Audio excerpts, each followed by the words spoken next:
What if I told you that the true sacred lineage has been erased from the Bible? Yes, that's right.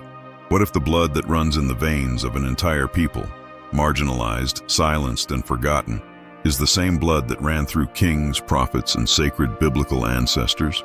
You are about to discover something that could completely transform the way you read the scriptures, something that has been carefully hidden for centuries. The question is straightforward. Why has the church never spoken about the sacred black lineage mentioned in the Bible? Why, throughout the centuries, have certain images been whitewashed, certain names suppressed, and certain narratives stifled? Who decided what should or should not appear on the pages of the Bible? And when we speak of the Bible before the Bible, we are not saying something heretical or invented. We are talking about history, about facts, about records that have existed for millennia, and that, however much they have been ignored in traditional pulpits and seminaries, continue to shout their existence to anyone who has the courage to listen. Before the Hebrew Bible, other sacred texts existed. Before Genesis was written, there were already stories about the creation of the world, about the flood, about the fall of humanity. Many of these accounts originated in civilizations of the Near East region, but they also carried elements, symbols, and practices that came directly from the African continent. African spirituality, ancestral in origin, did not emerge later. It is not a modern alternative to Christianity. It is part of the root. Have you ever stopped to think that the very setting of the Bible begins in lands that are intimately linked to Africa? Eden, for example, is described in Genesis with rivers flowing through lands like Cush, historically known as an African region. It's impossible to ignore that the Bible, from its very beginning, unfolds geographically in an environment where African and Asian cultures were intertwined, exchanging knowledge, spiritual practices, symbols, and even gods. Before Moses wrote the Torah, before the prophets put their oracles on scrolls, African peoples already worshipped God in ways that revered nature, the elements, the cycles of life, and the connection between body and spirit. They already understood that spirituality was not separate from practical life, from the relationship with the land, from honoring ancestors. And this way of seeing the sacred strongly resonates with many of the principles that were later absorbed by the Hebrew tradition. That's why, when you study in depth, you realize there's a continuity between many ancient African practices and the spiritual content that appears in books considered sacred. The use of incense, ritual fasting, chanting with drums, dancing as a form of prayer, respect for elders as holders of spiritual wisdom. All of this already existed among African peoples even before an organized religion existed in the form we know it today. And this is where the dominant narrative begins to tremble. Because if these elements already existed before, to whom do these spiritual codes actually belong? Would it be an exaggeration to say that the Bible absorbed part of the African worldview? Or would it be more honest to acknowledge that what we now call Christian faith has much broader, more diverse, and deeper roots than we have been taught to accept? When we look at the texts that influenced the formation of the Hebrew Bible, we clearly see this intertwining. The Code of Hammurabi, for example, predates the Ten Commandments and contains several similar laws. Sumerian and Egyptian traditions already spoke of life after death, spiritual judgment, eternal rewards and punishments, heaven and the underworld. And these ideas, for the most part, originated on African soil or in direct contact with it. Egypt, which for centuries was the cradle of spiritual and scientific knowledge, appears in the Bible as the place of captivity. But wasn't this image deliberately shaped? Because while the narrative says that Egypt was the place of enslavement for the Hebrews, it also says that Moses was raised there, that Joseph was governor, that Abraham went down to Egypt during times of famine. As if the Bible couldn't completely hide the importance of Egyptian spiritual knowledge, even while trying to marginalize it.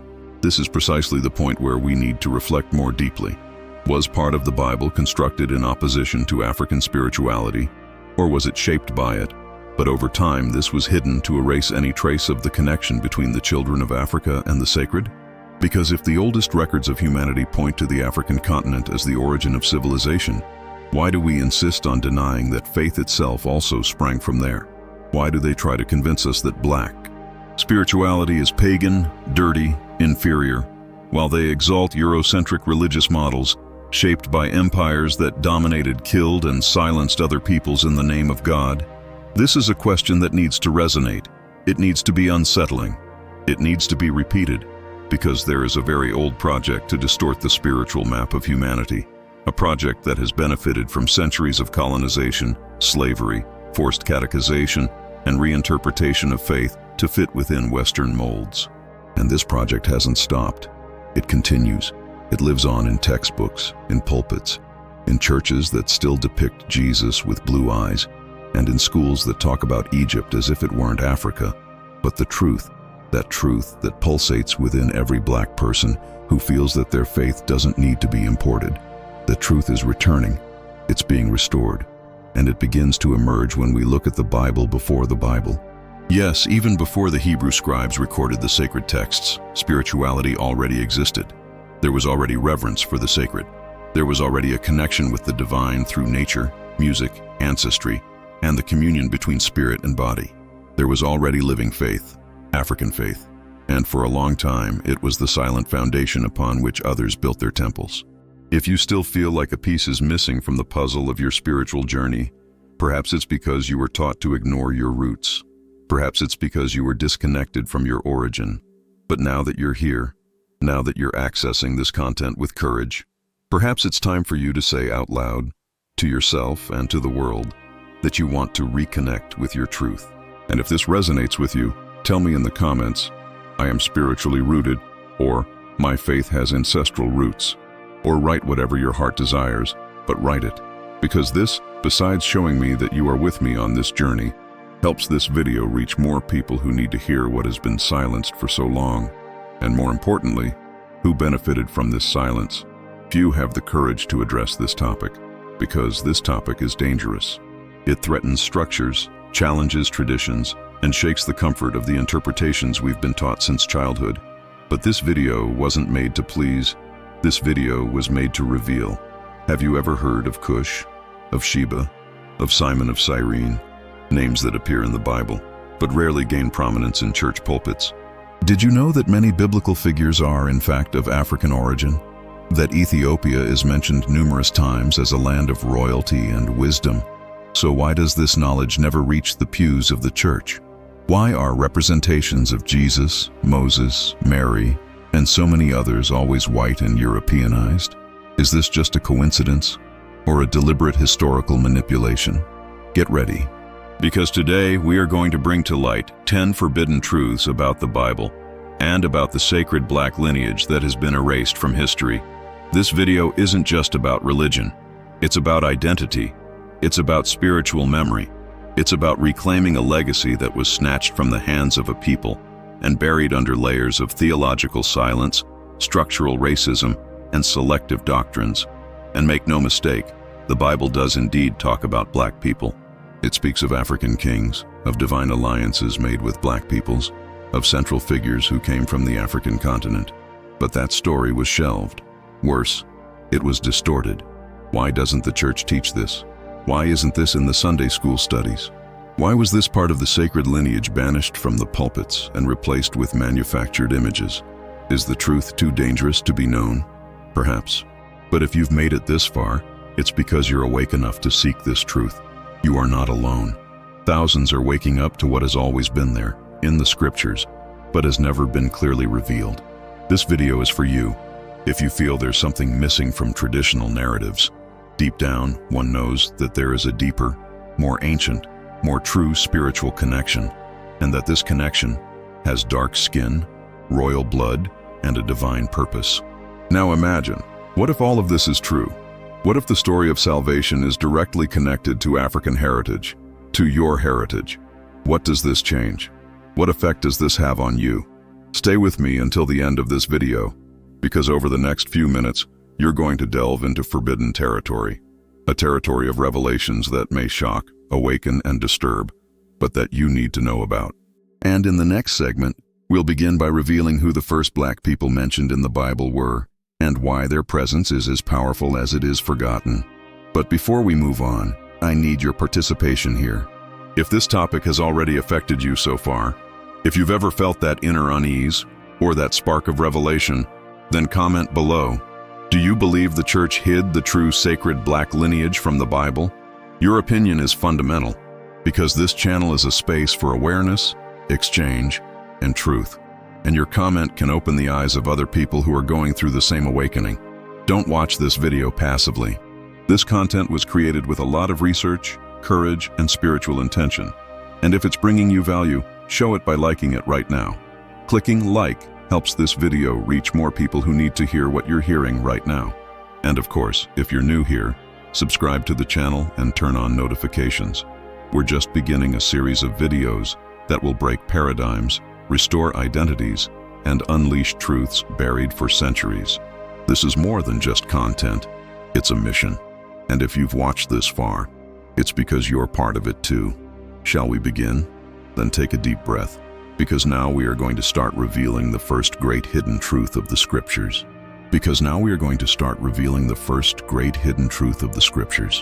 And this truth begins in Genesis, right after the flood, with Noah's 3 sons, Shem, Ham, and Japheth. This is where the game starts to get rigged.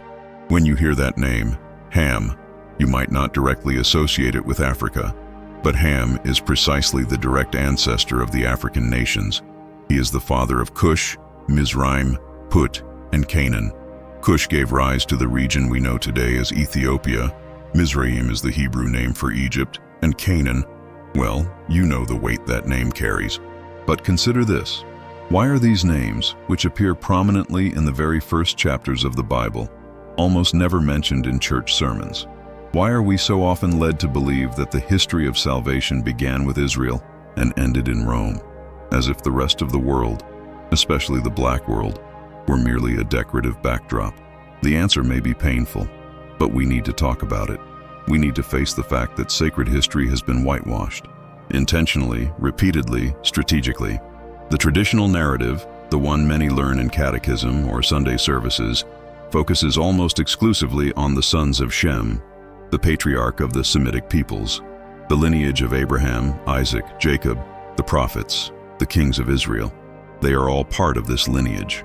And yes, it is a sacred lineage, but it is not the only sacred lineage.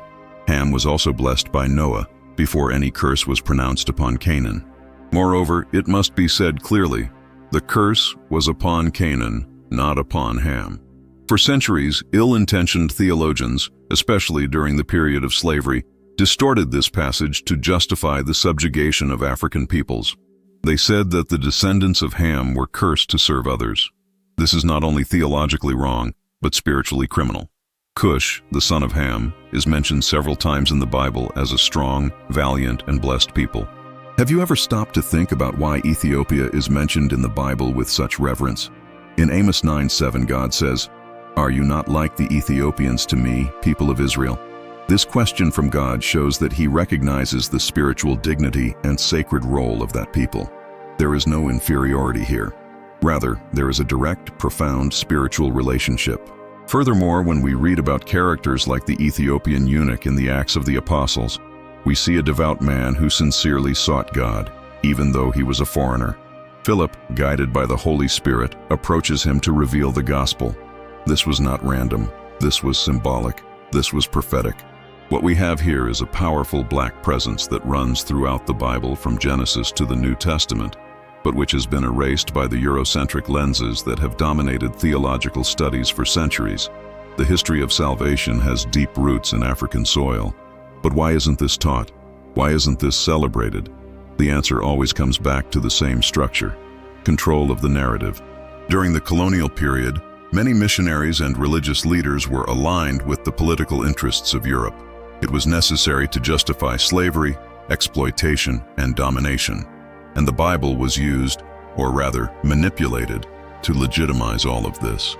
It was easier to teach that Africans descended from a cursed people than to acknowledge their spiritual royalty. It was more convenient to portray a European Jesus than to admit that he was born in a land of sun-scorched skin, surrounded by dark-skinned peoples in regions constantly connected to Egypt, Ethiopia, Arabia, and all of North Africa. Speaking of Egypt, how many times have you seen Pharaoh depicted in biblical films as a white man with light eyes and a thin nose? But biblical Egypt was African. The Egyptians built pyramids, cities, and highly developed political and spiritual systems long before any European civilization.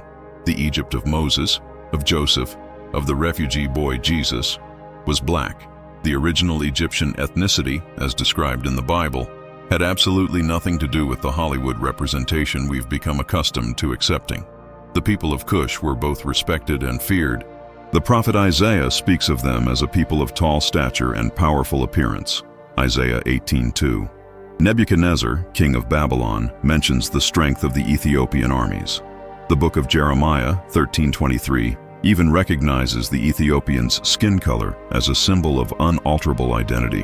Can the Ethiopian change his skin?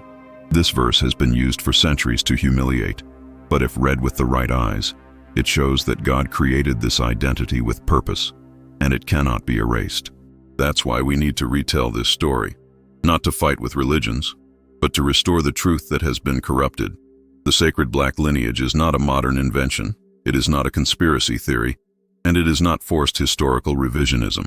It is there, in the pages of the Bible, hidden among genealogies, muffled in the subtext, erased by biased translations, but present, alive, shouting to be heard. And perhaps at this moment you are wondering, if this is true, what else has been hidden? This is exactly the question we need to ask. Because when you start searching, you begin to discover that many of the foundations of the Christian faith were built on incomplete versions of the truth. And there is nothing more dangerous than a half-truth. That's why this video exists. That's why this conversation needs to continue. In the next few minutes, we will continue exploring the African roots within the Bible, and you will be surprised by the names, the places, the peoples who have been relegated to the shadows, but who are part of a divine heritage that perhaps is your own heritage. The issue here is not merely historical, it is spiritual, it is existential. Because when you understand where you came from, when you understand that God also acted through your ancestors, when you recognize that your people were part of the lineage that carried the ark, that liberated Israel, that supported the prophets, then everything changes.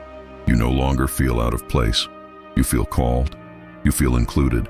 And more than that, you feel empowered by a faith that doesn't exclude you, but recognizes you, honors you, and restores you.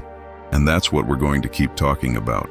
Because the next point in this journey will expose how the image of God was shaped to fit Eurocentric standards, and how this distortion influenced entire generations of Christians to unconsciously reject everything that has an African appearance. But before we go on, let me ask you something. If you felt something has been awakened within you so far, comment below. I want you to write in the comments, "The truth always finds a way." Or if you prefer something more direct, "I am part of the sacred lineage." Your comment is not just a thrown-in phrase, it's an act of positioning. It's a way of resisting erasure, because what comes next could forever change the image you have of God. And it is precisely this image, the image of God, that has been manipulated, redesigned, distorted, until it became unrecognizable to those who carry the lineage that in truth most closely resembles his original appearance. Let's be blunt. European theology rewrote the biblical narrative. This is not just a symbolic accusation, it is a documented fact spanning centuries. From the moment Christianity ceased to be a spiritual movement born in the Middle East and became a power structure centered in Europe, faith was molded in the image and likeness of its new owners, and no longer in the image and likeness of the true God. The question that almost no one dares to ask is, why was the image of Jesus whitewashed? Why was the man who was born in Bethlehem of Judea, who grew up in Galilee, who fled with his parents to Egypt, in the heart of Africa, represented for centuries as a European man with fair skin, blue eyes, and straight hair? The answer is harsh, but it needs to be said. The image of Jesus was deliberately altered to align with the power structures of the time. It was easier to convince colonized peoples to worship a white savior than to recognize a Messiah who looked like them. The white figure of Jesus was not merely constructed in paintings, it was implanted in the minds of millions of people as an ideal model of divinity. And with that, anything that deviated from this pattern, especially anything resembling African culture, came to be seen as inferior, pagan, dangerous, or simply invisible. This process didn't begin with art. It began with power. When Christianity was institutionalized by the Roman Empire with the Edict of Milan in 313 AD, and even more so at the Council of Nicaea in 325 AD, The faith came to be controlled by an imperial system that aimed much more at political stability than at spiritual truth. At that council, led by Emperor Constantine, several decisions were made regarding which texts could be considered inspired and which should be rejected. Don't think it was a sacred process, full of fasting and prayer. It was a political process, an ideological filter. Many books with strong references to African peoples, Eastern spiritual cultures, and more mystical interpretations of Scripture were simply dismissed, considered apocryphal or heretical. Others were severely edited, and what survived came to be read through European lenses. The Bible that has come down to us, although powerful, inspired, and alive, has also been edited, organized, and interpreted throughout history by hands interested in keeping certain powers untouched. The translation of the Scriptures, for example, was another silent weapon. During the Middle Ages, the official church rigidly controlled the translation of texts. The Latin Bible, the famous Vulgate, was the only authorized version, and anyone who dared to question or propose new interpretations was labeled a heretic. One name that deserves to be remembered here is that of William Tyndale, who was persecuted, imprisoned, and executed for translating the Bible into English so that ordinary people could read and understand it for themselves. But what few people mention is that even the released translations were already loaded with convenient interpretations. Words like servant were put in place of slave, Negro was replaced by Ethiopian, and the term Hamitic, which indicated African peoples, was almost erased from most versions. These changes subtly reorganized faith around a white European structure that placed Africans in supporting roles, if not as villains, and this still resonates today. Have you ever noticed how in biblical films and religious plays almost all the characters are white, including the Egyptians? How is it possible to portray ancient Egypt as a white civilization when even modern archaeological science recognizes its deep African origins? This isn't just a mistake. It's a design decision, a project of cultural domination, because images shape the unconscious. And if you always see God as a white man and black men as thieves, slaves, or mere extras, that affects how you see yourself. That affects your spirituality. That affects your identity. Now think about this. What if the image of Jesus was that of a black man with dark skin, curly hair, and African features? How many people would have recognized themselves as being made in the image and likeness of God much more easily? But the truth is that European theology not only whitewashed Jesus, it whitewashed the entire faith. She transformed black saints into white ones. She erased stories of African kings and queens that were in the Bible. She rewrote the meanings of symbols and even names. She canonized what strengthened the system and concealed what liberated it. And all of this was done based on power structures, not on spiritual revelation. The so-called Great Commission was transformed into colonial expansion. The cross was used as a flag in conquests that decimated entire cultures. Christianity was institutionalized as an instrument of control. And the original spirituality, that which recognized the spirit as a living and free force, was gradually stifled, domesticated, and emptied of meaning. Now tell me, how could this version of faith fairly and worthily include the sacred black lineage? Simply put, she couldn't, because she didn't want to. Therefore, all the elements that connected the Bible with Africa were removed or neutralized. That is why Ethiopia, which is mentioned so many times in the Scriptures, has lost its relevance. Therefore, the power of Cush, of Pharaoh, of Sheba, was transformed into a passing backdrop, not a place of protagonism. And that didn't just stay in the past. To this day, most theological schools still use materials based on European interpretations. Even today, in popular religious imagery, it is difficult to find representations of black people. Even today, black people feel they need to adapt to a faith that doesn't reflect their deepest spiritual roots. But that is changing, because now there is a movement, an awakening. People are questioning, they are studying, they are reconnecting with their original spiritual identity, and the sacred black lineage is resurfacing with strength, faith, and purpose. If you feel this makes sense, comment below. He writes, "They tried to erase it, but I am waking up. For near the image of God has no color, but truth has a name." These comments are not just empty words, they are seeds, they are keys, and the more people participate, the more this video reaches those who need to hear it. and how this has profoundly affected the spiritual value we place on black figures in faith. But what few people know is that, even in the face of all these attempts at manipulation, African roots continue to pulsate within the Bible, firm as rock, alive as fire, waiting only to be seen with the right eyes.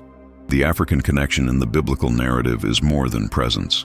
It is protagonism, and no matter how much they have tried to erase it, the Bible still carries the DNA of the sacred black lineage in its pages, in its names, in its stories, in its symbols. Let's begin with Cush, a name that appears repeatedly in the Old Testament, especially linked to grandeur, nobility, and strength. Cush, a direct descendant of Ham, gave rise to one of the most spiritually rich civilizations of antiquity, the region we now call Ethiopia, but which in the Bible is repeatedly referred to by its original name, Cush. This land is not just scenery, it is sacred, it is strategic. It is there that the throne of God extends southward. It is there that kings knew how to read the stars, interpret dreams, and honor the God of Israel even without being part of the blood covenant with Abraham.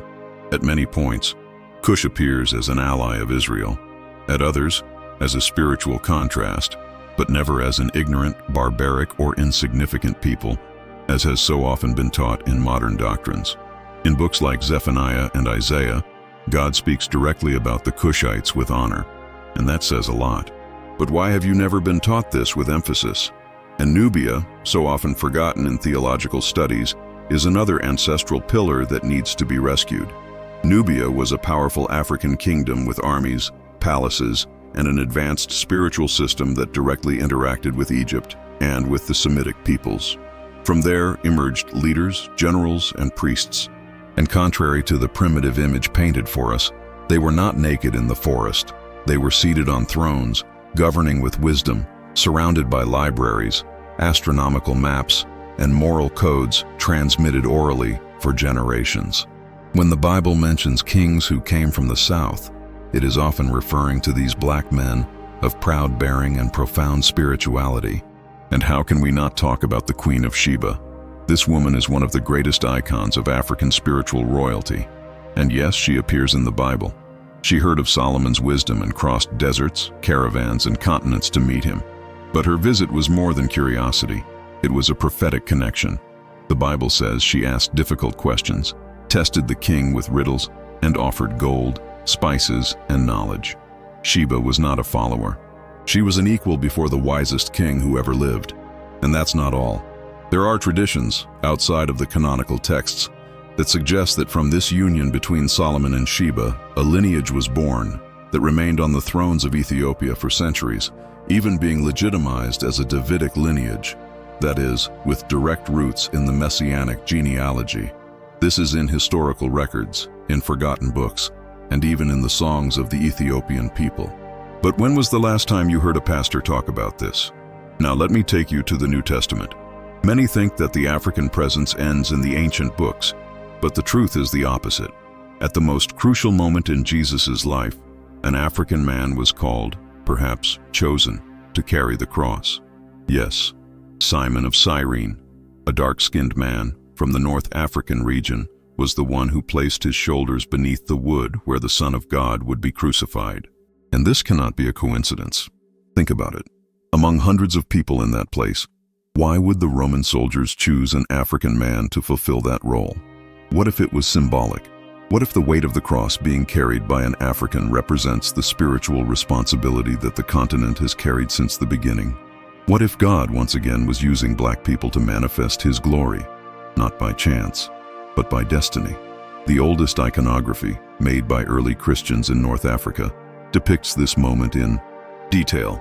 In many of these drawings, found in caves, catacombs, and manuscripts, Simon of Cyrene appears as a black man with a firm expression, carrying a cross on his shoulders, walking with dignity.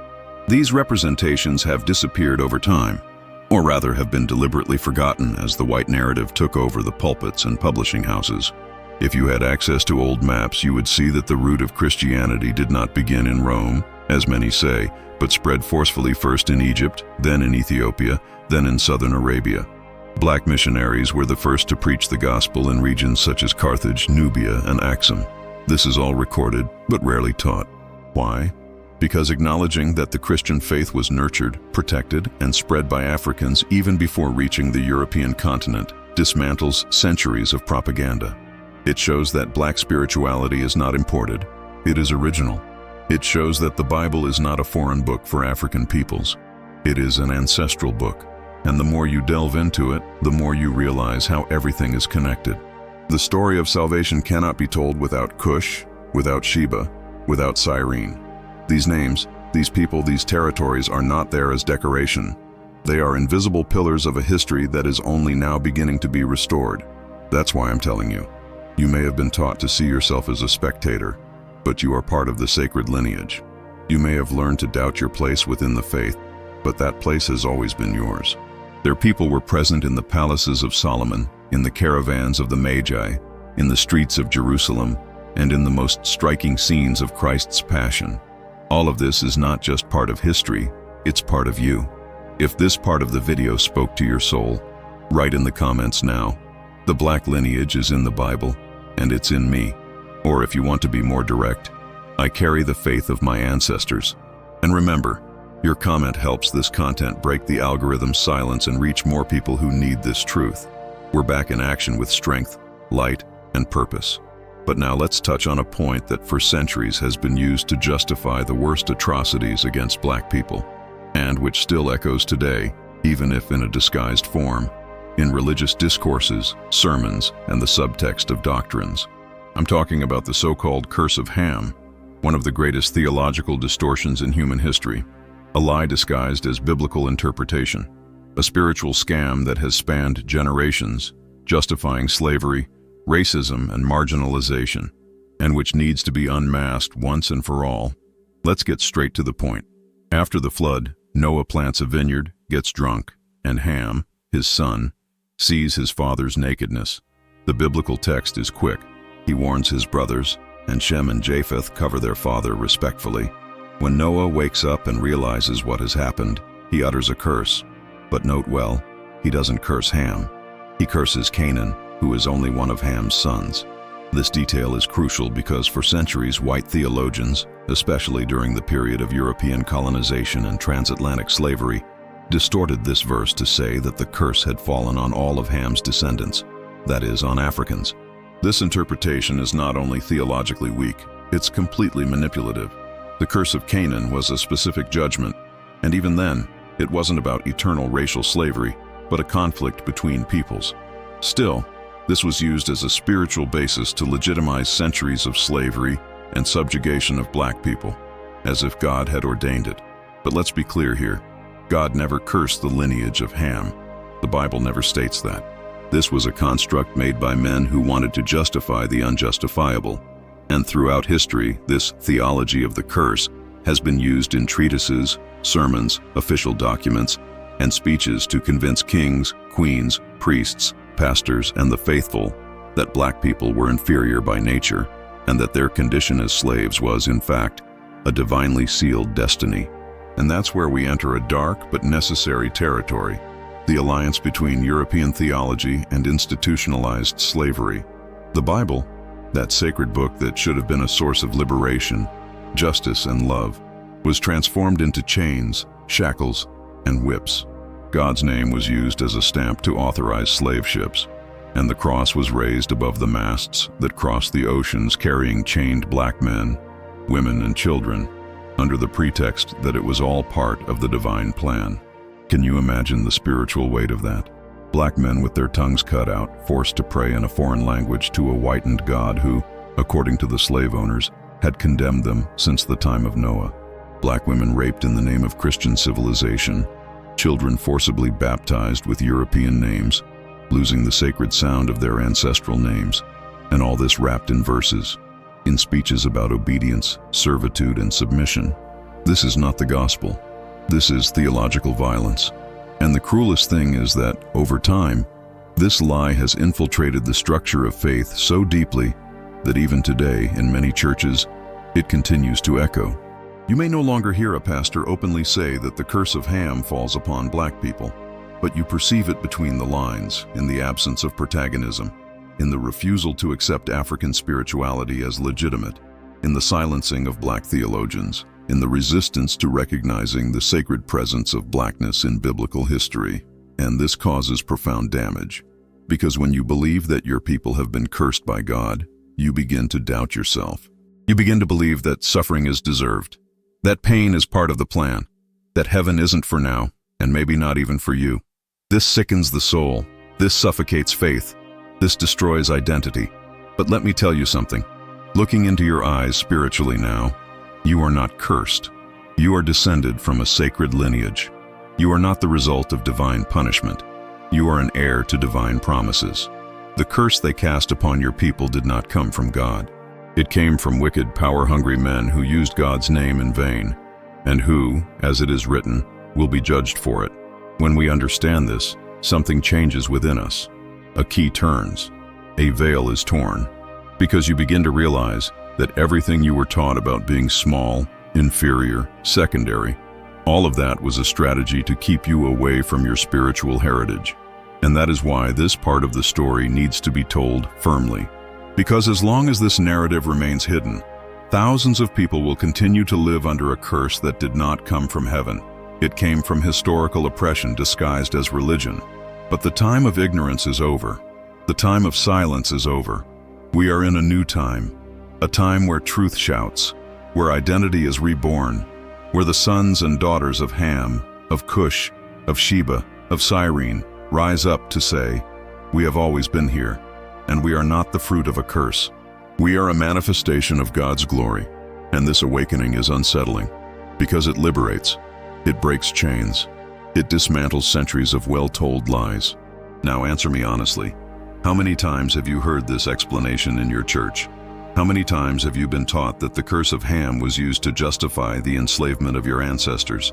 How many times have you been encouraged to see yourself as part of the promise and not the punishment? If the answer is never, you are not alone. But now, you are awake, and awakening is only the beginning. If this part of the video stirred something within you, comment below now. Write, "My lineage is blessed, not cursed." Or if you want something even more direct, "The lie of the curse is over." Each of your comments is a seed of truth planted in this digital soil, and all of this needs to be restored from the root. But it is impossible to speak of restoration without first exposing the complicit silence of churches throughout history. And this is a deep wound, perhaps the most difficult to touch, because it involves leaders, pastors, theologians, entire religious institutions that preferred the comfort of tradition to the risk of truth.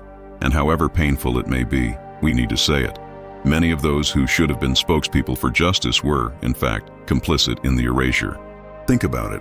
How is it possible that so many churches, for so many centuries, have read the Bible, taught the Bible, preached the Bible, and never mentioned the sacred black presence in the scriptures?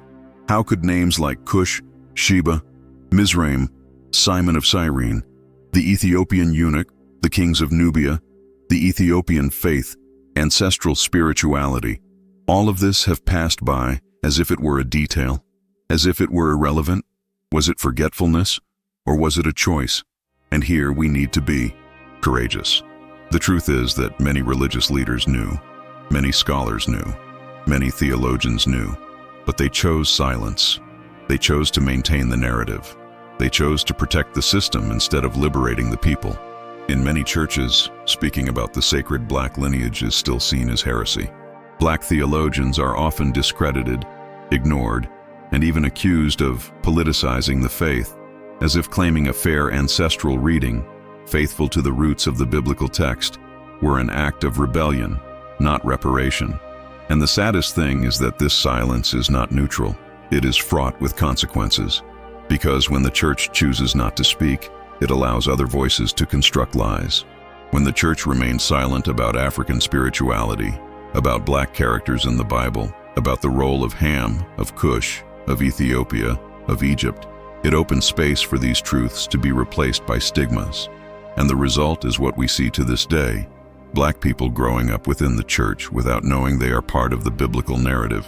People who sing, who pray, who fast, who serve, but who still see themselves as extras, as guests, as adopted, and not as heirs.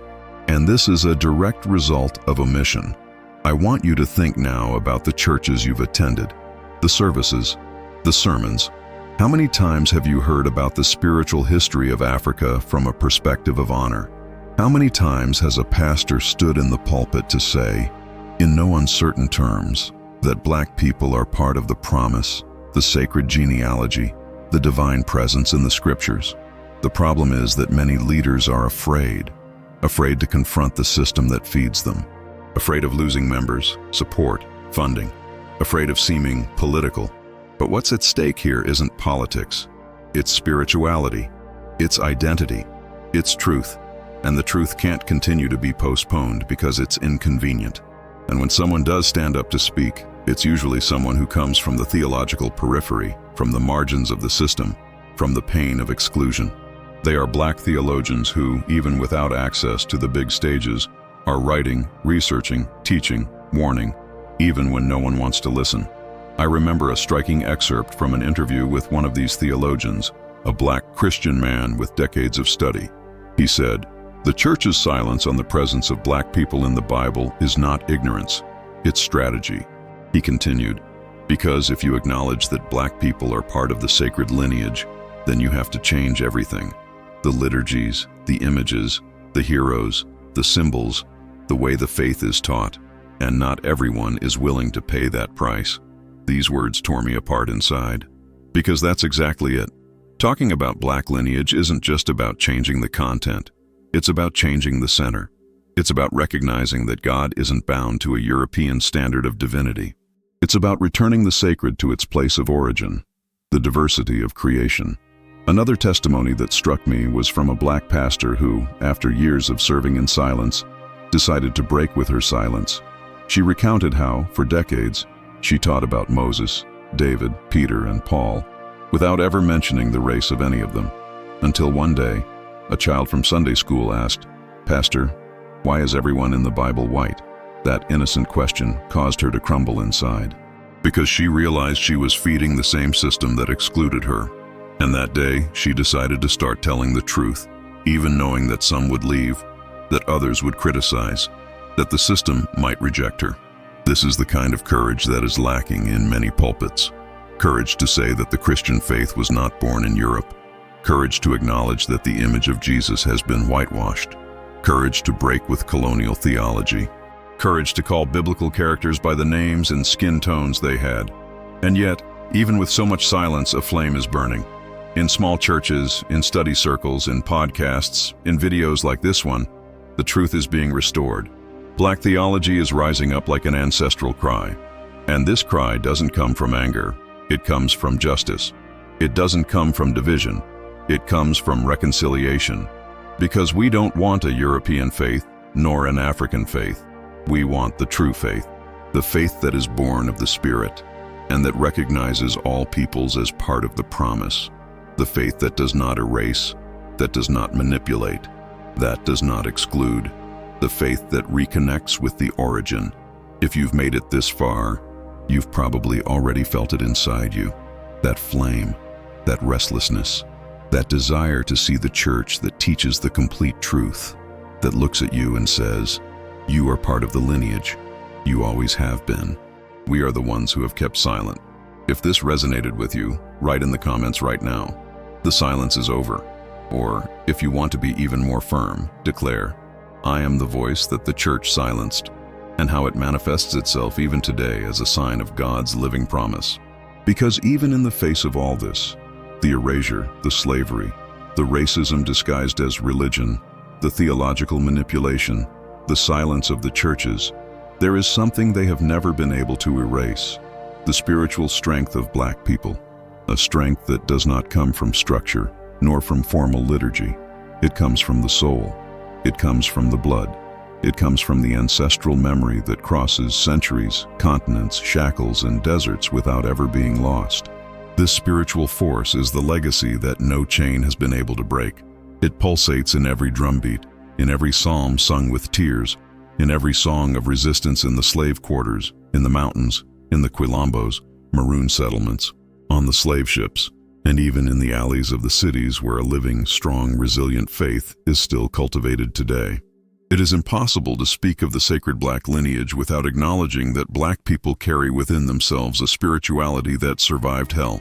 That even without luxurious temples, without institutional recognition, without space in the pulpits, they continued to invoke the name of God with depth, with truth, with power. This faith was not taught. It was inherited. It was born of pain, but also of dignity. It grew in forced silence, but flourished in intimacy with the Spirit. Think of the Psalms. How many times did the psalmists cry out from the depths of despair, from the middle of the desert, from prison, from the deepest anguish? How many times did David, Asaph, the sons of Korah write verses that speak of hunger, persecution, abandonment, and yet keep hope alive? That is the African soul speaking. It is the black people reflected in the scriptures, because even without knowing it, the Psalms were sung to the rhythm of the diaspora. During slavery, many Africans who were forcibly brought to the West learned the Bible in a distorted way. But even within the manipulated narrative, they found a mirror in the Psalms. They saw themselves in the psalmists. When David said, "How long, Lord, will you forget me forever?" it made sense. When the Psalms spoke of deliverance, of justice, of liberation, of singing in the valley, of dancing after war, of a table in the desert, of oil poured on the head, all of this became living prophecy within wounded hearts. And that is how, even under the weight of slavery, black spirituality did not die. It reinvented itself. It hid in songs, in the whispers of dawn, in the sighs between one whip and another. It was faith in the God who saw, even if men ignored it. It was the certainty that the soul could never be enslaved, and music became a weapon, not just as a lament, but as a spiritual code. Enslaved black people sang songs with double meanings. While worshiping God, they also proclaimed escape, freedom, and alliance. It was a gospel sung with tears, but laden with prophecy. It was as if each note were an arrow shot against the bronze heavens, as if each refrain opened a fissure in spiritual prisons. Can you grasp the depth of this? While the world said they were cursed, they continued to pray. While the leaders said God didn't hear them, they continued to believe. While white theology silenced them, they spoke to God in a low but direct voice. And what's most impressive, this force didn't stop in the past. It continues to live today, in the choirs of black churches, in the songs of revival services, in the praise that comes with rhythm, with dance, with clamor, in the prayers said on the living room floor with scraped knees and a burning soul. This spirituality continues to resist, not out of anger, but from its roots, because it is older than oppression. Want a powerful example of this? Let's look at Haiti, one of the first countries to gain its independence from European colonialism, led by freed black people, many of whom drew inspiration from faith to continue fighting. There, African spirituality blended with Christianity, creating a vibrant, resilient, and combative religiosity. Men and women used the Psalms to declare victory amidst chaos. They shouted, "God is with us," while fighting with sword and prayer. This movement was not just political, it was spiritual. It was the ancestral black force saying, "Enough." And if we look at Brazil, we find in religious syncretism, so criticized by some, a clear sign that black people never abandoned their ancestral spirituality. Even when forced to adopt European saints, Africans hid within these names their divinities, their stories, their rhythms, their faith. It was camouflaged spiritual resistance, but real. It was the force that said, "You can change the name, but you will not erase the power." And even today, this force continues to manifest itself in prayer circles in the outskirts of the city, in mothers who teach their children to pray even when hungry, in young people who choose the altar instead of weapons, in pastors and leaders who have broken with complicit silence and are raising up a new generation of believers aware of their heritage. The spiritual strength of black people is not victim-oriented, it is victorious. It is not based on guilt, but on conviction. Conviction that God has never abandoned us, that the Spirit has always guided us even in exile, even in darkness, that the cry of our ancestors is still echoing, and that now is the time for restitution. Now is the time for a return to the origin. Now is the time for the rebirth of faith from truth. Therefore, when they tell you that black spirituality is not biblical, when they tell you that there is no place for ancestry in the Christian faith, remember this: it was this faith that sustained our ancestors during the darkest periods of history. It was this faith that kept them alive when everything said it was impossible. And this faith, today, is the legacy you carry. If you've made it this far and feel this truth resonating within you, comment now. My faith is resistance. Or else, I carry the strength of my ancestors. These comments are like public prayers, like spiritual banners raised in the middle of the battlefield, because what comes next will touch on another wound. We're going to talk about how the image of God has been manipulated to distance Black people from their true spiritual identity. And this manipulation wasn't just visual, it was also theological. It was systematic. It was taught, repeated, institutionalized. And for a long time, it was treated as absolute truth. But something is happening, something that even the owners of the narrative couldn't stop. An awakening, a breath of fresh air, a movement that begins in the peripheries, in universities, in forgotten churches, but that now echoes powerfully throughout the world. This movement has a name, Black theology. And although many still don't understand what that means, the truth is that Black theology is, in essence, a return, a restitution, a call for justice, a reunion with the Bible from the perspective of those who have been historically left out of the center. Black theology was born as a response, as resistance, as a voice that said, we too are in the history of salvation, and we are not on the margins, we are at the center. This theology is not a fad. It is not empty rebellion. It is biblical reading done with feet firmly planted in the reality of the oppressed, and eyes turned towards the heaven of hope. One of the most powerful names in this movement is James Cone, an African-American theologian who broke with the Eurocentric reading of the Bible and courageously declared that Jesus is Black. And he wasn't just talking about skin color, he was talking about Jesus' identification with the oppressed, the rejected, the wronged. Cone said that if Jesus were among us today, he would be with the poor, the persecuted, the racialized, and not with the powerful.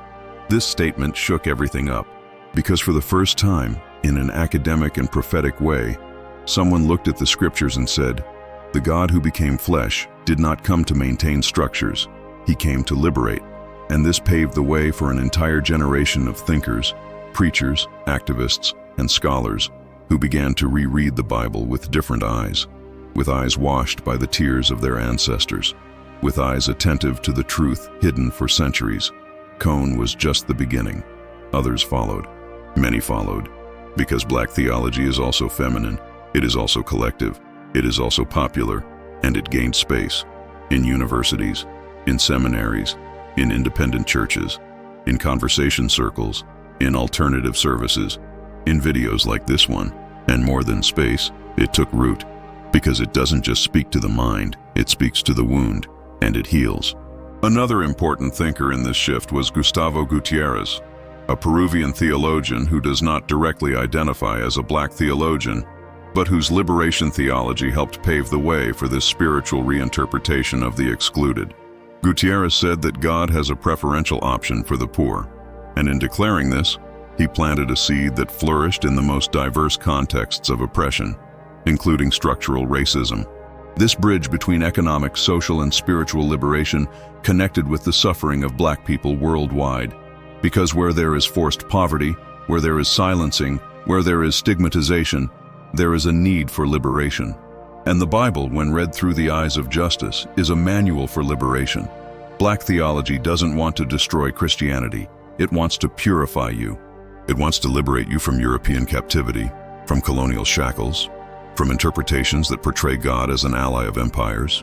It wants to return Jesus to your brothers and sisters, to the marginalized, to those with dark skin, curly hair, a stolen past, and intact faith. And don't think this is just something for academics.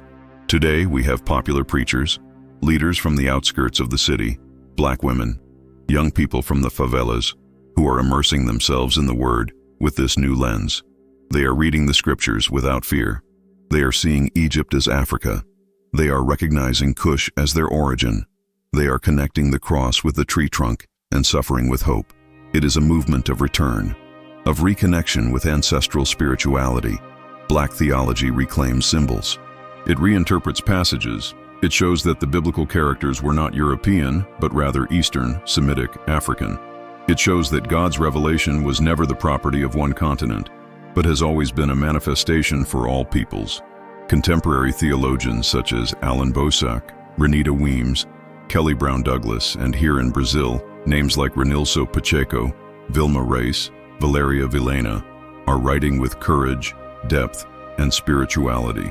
They are saying that it is no longer possible to preach a gospel that does not consider skin color, when that color determines who lives, who dies, who is heard, who is forgotten. These theologians are not creating a new gospel. They are returning the gospel to its origin. They are saying that faith without justice is dead religion, that worship without reparation is vain, that God does not reveal himself in temples that deny the humanity of his children. And this is unsettling, and this is good, because the gospel has always unsettled the established powers. Black theology is God's answer to the stifled cry of centuries. It is the answer to the black child who did not see themselves in biblical stories. It is the answer to the black youth who felt unworthy. It is the answer to the black mother who prayed silently while being made invisible in the church. It is the answer to the people who carried the cross without ever being recognized as disciples. And this awakening is irreversible, because once you see the truth, you can't unsee it.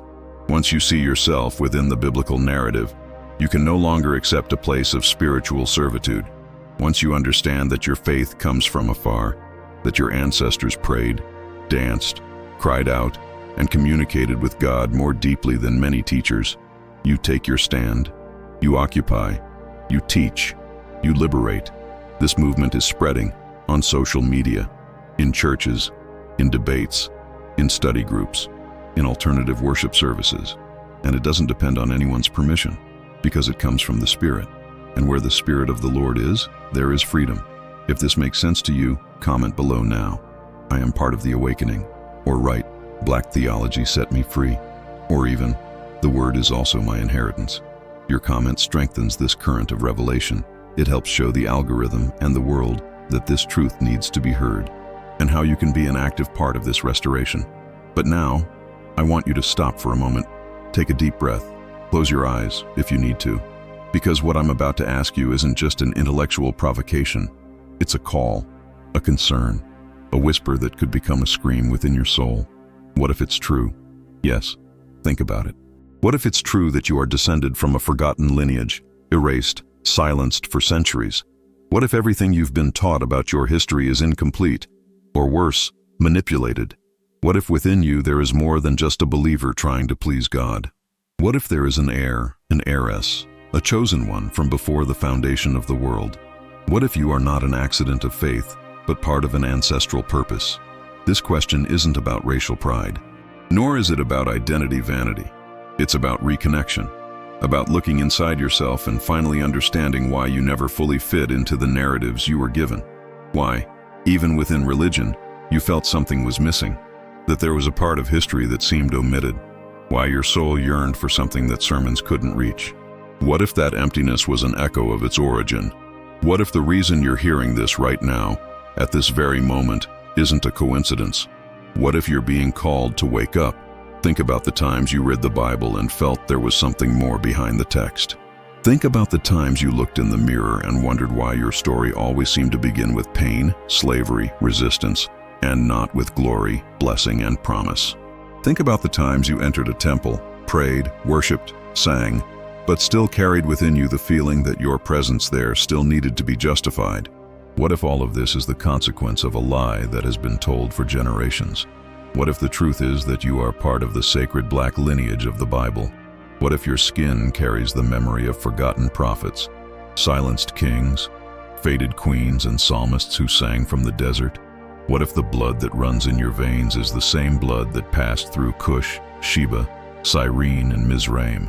What if your ancestors were not only enslaved, but also priests, seers, healers, children of the Most High? Have you ever stopped to think about what that means? It's not just about the past, it's about the now. Because if you are part of that forgotten lineage, it changes everything. It changes how you pray. It changes how you see yourself. It changes where you stand. You're not just someone trying to earn heaven. You're someone who carries heaven within you because you were set apart, anointed, and preserved for generations, even in the midst of fire. You know that inexplicable strength that makes you keep going even when everything falls apart. You know that faith that you didn't learn from any book, but that sprouts like a root when you sing, pray, or listen to a word. You know that tear that rolls down your cheek when you listen to a worship song, even without knowing why? This is not just emotion. This is spiritual memory. It is your lineage crying out for recognition. What would happen if millions of black people around the world woke up to this at the same time? What would happen if each person recognized their spiritual identity not as a burden, but as an inheritance? What would happen if the forgotten returned to the center of the biblical narrative, not out of theological charity, but by right of blood, by right of spirit? What if God is rewriting history, right now, starting precisely with those who were the last? For it is written, the last will be first. What if the time has come? I know this message isn't easy to hear. It's confronting, it's unsettling, it's devastating. But sometimes, it's only after losing our footing that we discover we have wings. You can feel something inside right now. A warmth, a tightness, a tear, an unease. This is not just a reaction. This is a response. It is His Spirit responding to something He already knew. It's as if you've always heard that calling, but only now has it become clear. And now that you've heard, there's no going back. So I ask again, what if it's true? What if it's you? If this question is nagging at you, comment below now. I am part of a forgotten lineage. Or, if you prefer, write, I am waking up to my identity. These words have power. They are spiritual declarations. They are keys. They are seeds. If you've made it this far, it's because this message spoke directly to your spirit, and it's no coincidence. Those who stay until the end do so because they carry something different inside. You are not just a spectator. You are an active part of this awakening. So now, show that you're with us on this journey. First, comment below right now, I receive my spiritual identity. Write this as a declaration of faith, as a spiritual seal. Each comment like this activates even more people and helps this message reach those who need it. Then leave a like, because if this content touched your heart, imagine what it can do for someone who is still trapped in lies. And if you're not already part of this community, subscribe to the channel now. Here, we don't just break paradigms, we rebuild the truth together. And to dive even deeper, watch the next video that's appearing on the screen now. In it, you'll understand why they hid this truth for so long, and what happens when it comes to light. Click now and continue this journey of discovery.